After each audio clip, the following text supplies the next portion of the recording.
네, 안녕하십니까? 네, 반갑습니다. 마태복음 24장 42절에서 44절에 있는 우리 잘 아시는 말씀을 읽도록 하겠습니다. 마태복음 24장 42절에서 44절에 있는 말씀입니다. 그러므로 깨어 있으라. 어느 날에 너희 주가 임할는지 너희가 알지 못함이니라. 너희도 아는 바니 만일 집주인이 도적이 어느 경점에 올 줄을 알았다면 깨어 있어 그 집을 뚫지 못하게 하였으리라. 44절 이러므로 너희도 예비하고 있으라. 생각지 않은 때에 인자가 오리라. 잘 아시는 것처럼 마태복음 24장은 예수님께서 세상 끝날에 일어날 재림의 징조들에서 말씀하시고 난 후에 후반부터 주인을 기다리는 충성된 종으로 시작해서 마태복음 25장에 나오는 열처녀의 비유와 달란트의 비유를 통해서 예수님의 오심을 준비된 자들이 어떤 자들인지에 대해서 말씀하는 것을 우리 지난 시간에도 말씀을 드렸고 또 우리가 잘 알고 있는 말씀입니다. 여러분들이 다 잘 아시고 느끼시는 것처럼 오늘 우리 시대는 예수님께서 말씀하신 징조들이 성취되고 있는 것과 동시에 또 한편으로는 노아 홍수로 세상이 멸망당하기 바로 전의 모습과 같은 모습이라고 예수님께서 말씀을 하고 계십니다. 또 우리 사회는 소돔과 고모라와 같은 시대입니다. 세상은 전혀 하나님을 생각지 않는 문화와 또 즐거움들에 몰두하면서 점점 돌이킬 수 없는 그런 사회로 가고 있습니다. 지난 10월 5일 2021년 그러니까 몇 주 전에 10월 5일 프랑스 하원에서는 이 동성애 전환 치료 금지법이라는 것이 통과되었습니다. 하원에서 통과되었습니다. 아직 이제 상원에서 통과될 것이 남아 있습니다. 이 법안은 동성애자들, 게이나 레즈비언이나 성전환자들, 이 성소수자들이 다시 말해서 이성애자들, 이 정상적인 자로 이제 전환시키는 그 치료를 금지하는 법안입니다. 이 법안은 그 정체성을 본인 의사와 반대해서 바꾸려고 하는 말과 행위들을 금지하는 법안입니다. 이제 하원에서 통과되었기 때문에 만장일치로 통과되었기 때문에 이제 상원으로 넘어갔습니다. 프랑스 상원에서는 원안대로 하원에서 그 통과된 대로 확정되면은 이제 상원에서 이제부터는 동성애 치료를 하려고 하는 어떤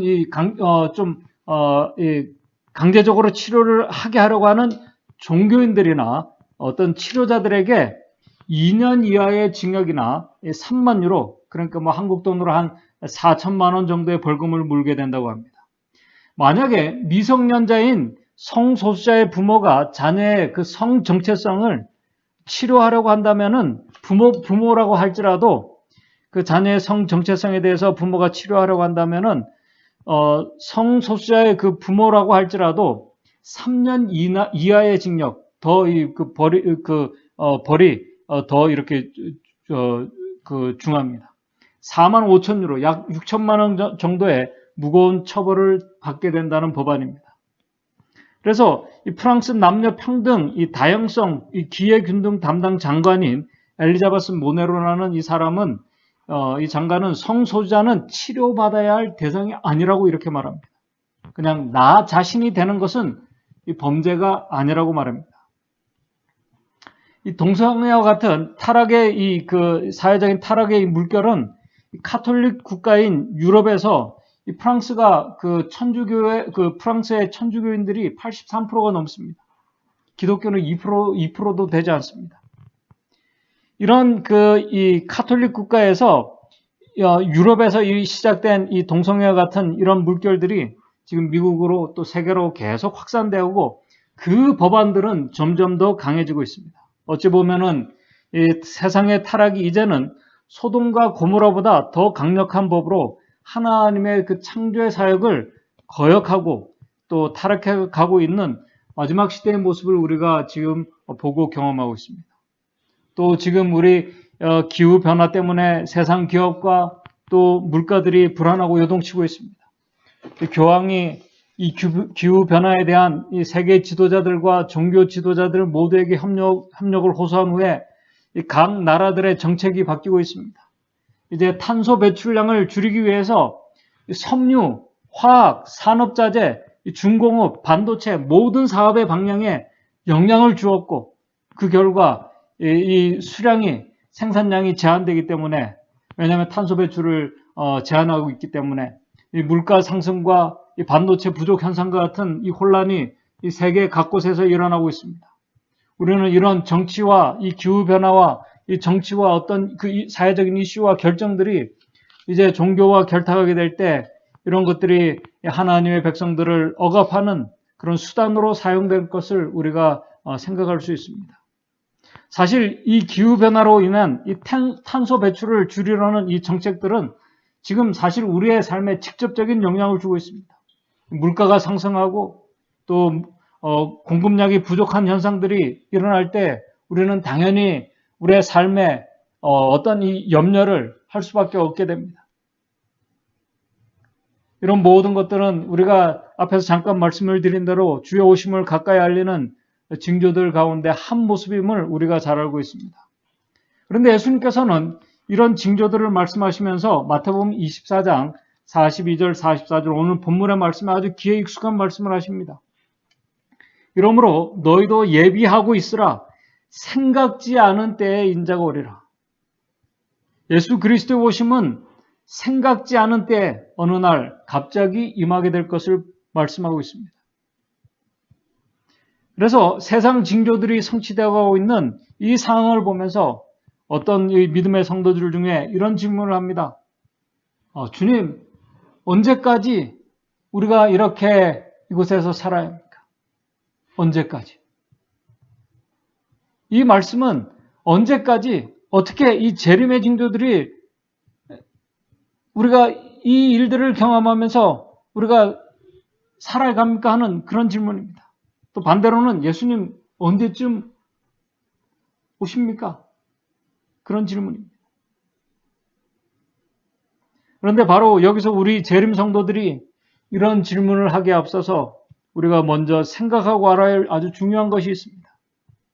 그것은 우리가 소망하고 기다리는 예수 그리스도의 이 재림의 주체가 누구인가 하는 것입니다. 재림의 주체가 누구인가 하는 것입니다. 재림 성도들인가? 그래서 우리는 재림의 징조와 주의 오심과 이 재림을 촉진시키기 위해서 우리가 복음을 선포하고 재림을 우리가 선포하는 것인가? 그렇게 하면 우리 주님이 빨리 오시는가? 아니면은 재림의 주체자가 징조들을 하나하나 조용히 이루어가는 이 정치가들, 이 교황권인가? 아니면 그들 뒤에서 조종하는 사단인가? 재림의 사건들, 재림의 날이 성취되도록 이 주장하시는 분이 그 시간표대로 주장하시는 분이 누구인가? 이 사실을 우리가 분명히 먼저 인식하고 있어야 합니다. 여러분들이 잘 아시는 것처럼 성경과 증언의 말씀을 보게 되면은 예수 그리스도의 오심, 재림은 이 재림의 절대적인 이 주권, 주체는 오직 하나님의 주권에 속해 있다고 말씀합니다.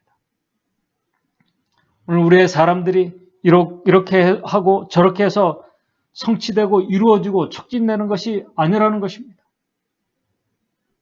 이 말씀에 지금 제가 하는 말씀의 의미는 마치 이 마지막 날 사건들과 하나님의 백성들이 가야 될 그 예언의 사건들과 이런 징조들을 무시하고 전하지 말라는 그런 말씀이 아닙니다. 분명히 우리는 복음과 주의 오심을 전하는 것은 마지막 백성들의 사명이기 때문에 우리는 열심히 이 일에 우리가 헌신하고 우리가 열심을 내야 합니다. 그러나 우리가 분명히 알아야 할 것은 사람이 어떻게 하고 안 하고 해서 재림이 성취되고 안 되고 하는 것은 아니라는 것입니다. 천국 복음이 모든 민족에게 증거되는 것은 오직 성령의 역사를 통해서만 가능한 것입니다. 오늘 이 역사가 하나님께서는 그분의 도구인 우리를 통해서 이루어가고 있다는 사실입니다. 이 모든 일을 이루시고 계획하시고 하나하나 성취해 가시고 그분의 시간표대로 이루어 가시는 분은 이 모든 일을 이끌어 가시는 그 주체는 하나님이십니다. 구원의 계획을 주관하시고 다시 이루시며 다시 오시겠다고 하신 분은 우리 다니엘이 말한 것처럼 크시고 우리가 두려워야 할 하나님이라는 사실을 우리가 기억해야 합니다. 그래서 사도행전 1장 7절에 분명히 때와 기한은 전적인 하나님의 권한에 있음을 말씀합니다. 가라사대 때와 기한은 아버지께서 자기의 권한에 두셨으니 너희의 알 바가 아니오. 그래서 제자들이 예수님 언제 세상 끝이 되고 주님께서 오십니까? 이런 질문을 했을 때 예수님께서 오늘 마태복음 24장 42절 43절에 그 말씀을 하신 것입니다. 어느 날에 주가 임할는지 오실지 모른다고 대답하신 것입니다. 그러나 이 말씀을 하시기에 앞서 하나님의 백성들 언제일지는 모르지만은 우리 노아가 이제 홍수가 임박했음을 그가 느끼고 알았던 것처럼 하나님의 백성들은 노아 홍수의 때와 같다고 말씀하셨을 때 그것을 임박했음을 느끼고 알고 있는 자들입니다. 또 반대로 세상은 노아와 반대인 것처럼 전혀 이 홍수에 대한 이 세상 마지막을 알지 못하고 그냥 그들의 일에 몰두하고 그들의 즐거움을 찾아가는 것처럼 인자의 임함도 노아의 때와 같을 것이라고 말씀하신 것입니다.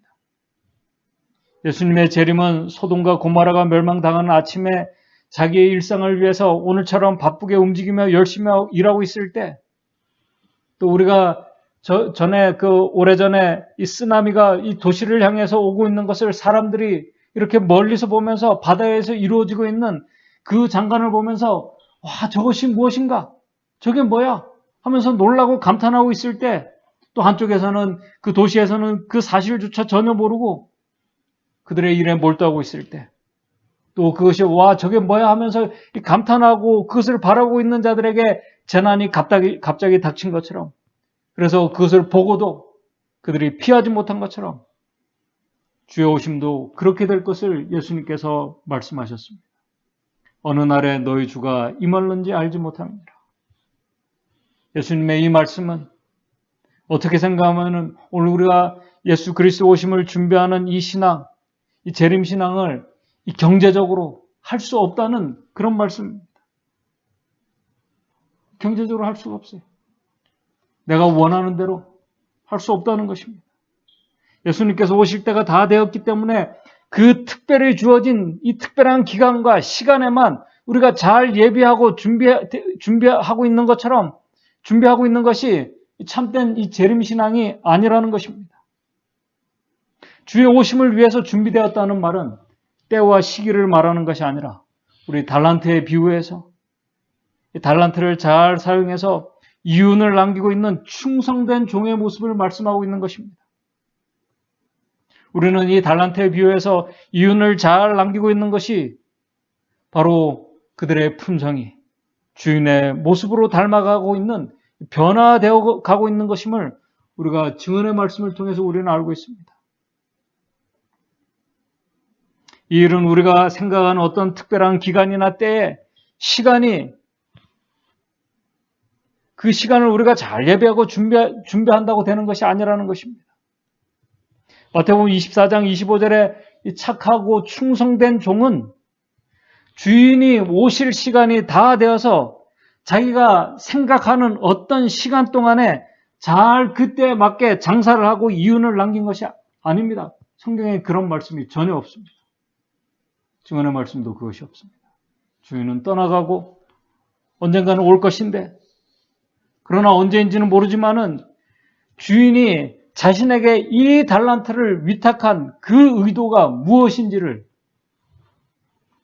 왜 나에게 이 달란트를 의탁했는지 그것을 이해하고 알고 생각하면서 주인의 마음을 생각하면서 주인의 마음으로 작은 일에 내일처럼 성실하고 최선을 다하면서 많은 이윤을 남길 수 있었던 것입니다. 그렇게 이 신실한 종은 자신도 모르게 착하고 충성된 종으로 되어간 것입니다. 마치 큰 바위 얼굴에 이 주인공처럼 그 얼굴을 바라보면서 자신도 모르게 그 모습으로 변해가고 있는 그 모습을 말씀하고 있는 것입니다. 그러나 악한 종은 마태복음 24장 48절 49절에 주인이 더디 오리라 생각하고, 이 말은 주인의 오심을 부인하는 것이 아니라 주인이 분명히 오시긴 오실 것인데 생각보다 더디 오리라 생각하고 여전히 자기 본성대로, 본능대로 살아가고 있던 어느 날 갑자기 주인이 오게 된 모습을 우리는 성경을 통해서 발견하게 됩니다. 전혀 준비되어 있지 못한 모습이 바로 그 모습인 것입니다. 아마 그 충격을 받고 놀랐을 것입니다. 그러나 착하고 충성된 종에게는 주인의 오심은 그런 날이 아니었습니다. 그렇게 되지 않을 것을 우리 데살로니가전서 5장 4절 5절에 이렇게 말씀합니다. 착하고 충성된 종이 그들에게 갑작스러운 그런 날이 되지 않을 갑작스러운 날이 되지 않을 것을 우리 데살로니가전서 5장 4절 5절에 이렇게 말씀합니다. 형제들아 너희는 어두움에 있지 아니하며 그날이 도적같이 너에게 임하지 않게 될 것이라고 말씀합니다. 왜냐하면 데살로니가전서 5장 5절에 너희는 다 빛의 아들이요 낮의 아들이기 때문에 그 모든 이루어지는 일들을 믿음의 눈으로 그 의도를 하나님의 어떤 섭리하심들을 보면서 주의 오심을 알리는 징조들을 보면서 깨어있기 때문에 낮의 아들들에게 우리 주의 오심은 도적같이 임하지 않을 것이라고 말씀하고 있습니다. 그런데 지금 이 말씀은 그 신실한 이 착하고 충성된 종의 준비된 종의 이 말씀은 때를 분별하고 안 하고 못하고 그 이상의 말씀이라는 것입니다. 여기서 중요한 말씀을 하고 있습니다. 준비된 종의 모습은 어두움에 속해 있지 않다는 것입니다. 우리 지난 시간에도 빛에 대해서 말씀을 드렸습니다. 준비된 종은 빛에 속한 자입니다. 빛에 속한 낮의 아들입니다. 한마디로 주의 오심을 기쁨 가운데 맞이하며 하나님의 아들을 직접 보며 맞이할 자들로 준비된 자들을 말씀하고 있는 것입니다. 하나님의 아들을 직접 볼 자들은 어떤 자들일까? 우리 증언의 말씀은 그들의 눈이 빛의 눈을 가진 밝은 눈을 가진 자들이라고 말씀합니다. 빛의 자녀들은 잠에 취한 눈을 가진 자들이 아닙니다.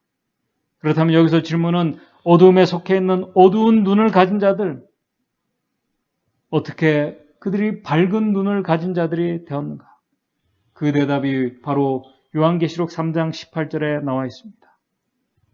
안약을 사서 발라 밝은 눈으로 볼 수 있게 되었다는 것입니다.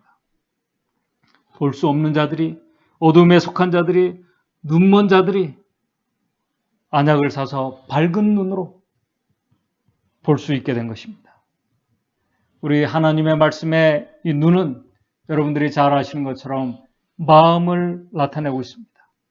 바로 우리의 마음이 밝은 눈, 마음을 가진 자들을 말씀하는 것입니다. 이 사람들을 예수님께서는 우리 마태복음 5장 8절에 마음이 청결한 자들이라고 이렇게 말씀하고 있습니다. 마음이 청결한 자는 복이 있나니, 순결한 자는 복이 있나니 저희가 하나님을 볼 것이라고 말씀하셨습니다. 마음이 어둡지 않고 순결한 자들, 마음이 청결하다는 말은 한마디로 교만하지 않은 마음을 말하는 것입니다. 이기적이고 자아중심적이지 않은 마음을 말하는 것입니다. 마음에 거리낌이 없는 그 마음을 가진 자들을 말하는 것입니다. 이 마음이 누구의 마음입니까? 바로 예수 그리스도의 마음입니다. 그렇다면 눈먼 자들이 어떻게 예수 그리스도의 마음, 이 밝은 눈, 이 청결한 눈, 이 청결한 마음을 가진 자들이 될 수 있을까? 그렇게 가지게 되었을까? 우리 교회증언 4권 88쪽 이렇게 말합니다. 여기에서 라오디게아 교인들에게 제공된 비유적인 안약은 그들의 영적 눈먼 상태를 치료하기 위한 하늘의 치료제이다. 그 목적은 그들의 눈을 열어 그들 자신의 참 상태를 보게 하는 것이다. 이것이 성령의 역사이다. 자신이 어둠 속에 속해 있고 눈이 멀었다는 사실을 아는 자들은 이 병을 치료해 주실 예수 그리스도, 밝은 눈을 가지고 계신 예수 그리스도의 마음을 모시기를 원하고 그 예수 그리스도를 모시기 위해서 성령을 구하는 자들이라고 말씀합니다. 그래서 요한복음 3장 5절에 사람이 물과 성령으로 나지 아니하면은 하나님 나라를 볼 수 없다고 말씀하고 있는 것입니다. 오늘 우리의 마음이 청결한 마음을 소유하지 못하면 하나님 나라를 볼 수도 없고 들어갈 수도 없습니다. 우리 가르법은 기별 1권 192쪽입니다.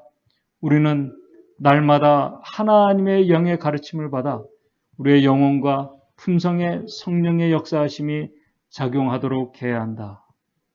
바로 그렇게 매일매일 우리에게 주어진 시간과 또 재정과 모든 달란트, 우리의 어떤 봉사하는 정신과 이런 것들을 가지고 우리가 매일매일 성실하게 살아가며 우리가 만나는 자들에게 예수 그리스도의 아름다운 그 품성을 또 그분의 아름다운 이 모습들을 봉사와 헌신을 사랑을 이렇게 잘 드러내는 자들이 바로 착하고 신실한 종, 바로 작은 일에 충실하며 그들에게 맡긴 달란트를 배로 이렇게 이윤을 남기는 준비된 종의 모습이라는 것입니다.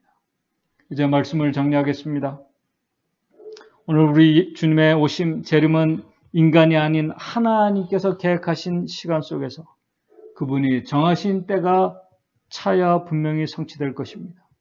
주님께서 정하신 그 때가 되면은 우리 주님은 착하고 충성된 자들을 우리 성경의 말씀처럼 이 끝에서 저 끝까지 사방에서 그들을 불러 모으실 것입니다. 우리 주님께서 오실 때 그들을 불러 모으실 것입니다.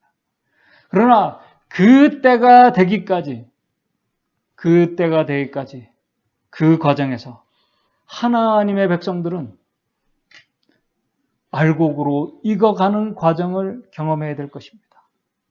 그 과정을 증언의 말씀에는 예수님처럼 우리도 이 고난의 잔을 마시는 것으로 이렇게 표현하기도 합니다. 여기 고난의 잔을 마시고 고난을 통과한다는 그 말은 태풍과 비바람을 다 지나가면서 오늘 우리의 품성이 예수 그리스도의 장성한 분량으로 이렇게 알곡으로 익어가고 익은 이 열매로 자라나는 것으로 말씀하고 있습니다. 그래서 그리스도에 이르기까지 자라난 알곡들, 그때 그들이 잘 이렇게 알곡으로 익게 되었을 때 우리 주님께서 요한계시록 14장 15절 16절에 말씀하십니다. 오셔서 또 다른 천사가 성전으로부터 나와 구름 위에 앉은 이를 향하여 큰 음성으로 외쳐가로되 내 낫을 휘둘러 거두라 때가 이름에 땅의 곡식이 다 익었음이로다 하니 구름에 앉으신 이가 낮을 땅의 휘두름에 곡식이 다 거두어지는 이 마지막 이 클라이막스의 역사가 준비된 신실한 종들에게 일어나게 될 것입니다. 그 감격스럽고 기쁜 그 감격스러운 그 추수장에 오늘 저와 여러분들 우리 모두가 가라지가 아닌 알곡으로 잘 익어서 그리스도의 장성한 분량으로 잘 성장해서 다시 말해서 예수 그리스도의 마음으로 마음이 청결한 백성들로 하나님을 보는 그 자리에 우리 모두가 같이 있게 되기를 바라면서 오늘 말씀을 마치도록 하겠습니다. 다 같이 기도하시겠습니다. 하늘에 계신 하나님 아버지, 주의 오심의 많은 징조들을 보면서 저희들 노아의 때 홍수가 가까이 왔음을 노아가 느끼고 알고 있었던 것처럼 주의 오심이 가까웠음을 우리 모두가 느끼고 있습니다. 그러나 주님이 가까이 이른 이 시간, 오늘 우리 스스로가 우리의 모습이 어떤 모습으로 준비된 자들인지를 우리가 스스로 살필 수 있도록 도와주시옵소서. 오늘 우리의 마음의 눈이 참 이 빛의 아들로서 마음이 청결한 이 마음을 가진 자들인지 예수 그리스도의 이 순결한 마음을 우리가 마음속에 소유하고 있는지 오늘 우리들이 느낄 수 있도록 주님 인도해 주셔서 오늘 우리가 그렇지 못하다면은 우리 그리스도의 마음으로 우리를 변화시켜 주실 성령을 구하는 우리 믿음의 성도들 될 수 있도록 도와주시옵소서. 그래서 우리 모든 믿음의 성도들 주님께서 오실 때 정말 그리스도의 장성한 분량으로 우리가 잘 성장하고 또 알곡으로 잘 익어서 주님 맞이하는 그 기쁨의 그 추수장에 우리 모두가 알곡으로 설 수 있도록 주님 인도해 주시옵소서. 예수님의 이름으로 기도드리옵나이다.